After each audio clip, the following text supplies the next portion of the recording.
আসসালামু আলাইকুম। আমাকে অনেকে জিজ্ঞেস করে ন্যাচারাল মেডিসিন কি বিজ্ঞানসম্মত? আমি বলবো অবশ্যই ন্যাচারাল মেডিসিন বিজ্ঞানসম্মত।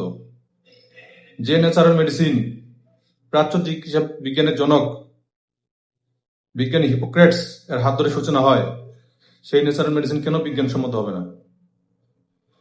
যে ন্যাচারাল মেডিসিন আধুনিক চিকিৎসা বিজ্ঞানের জনক বিজ্ঞানী ইবনে সিনা, বিজ্ঞানী গ্যালেন জড়িত, সেই ন্যাচারাল মেডিসিন অবশ্যই বিজ্ঞানসম্মত।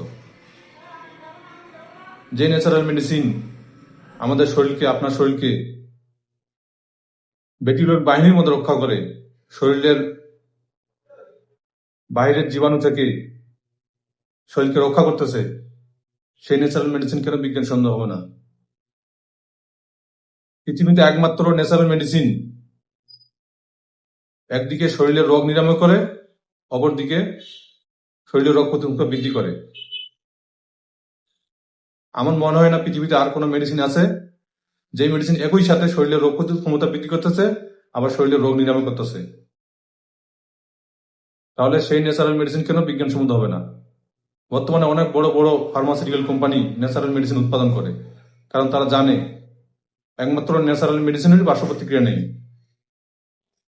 তাহলে আমরা কেন ন্যাচারাল মেডিসিনকে অবহেলা করব? ন্যাচারাল মেডিসিন অবশ্যই বিজ্ঞানসম্মত। আমার বিশ্বাস ন্যাচারাল মেডিসিন একদিন বিশ্বজয় করবে। তা আমরা অবশ্যই ন্যাচারাল মেডিসিনের পাশে থাকবো, ন্যাচারাল মেডিসিন সেবন করব, সুস্থ থাকবো। সবাই ভালো থাকবেন। আসসালামু আলাইকুম।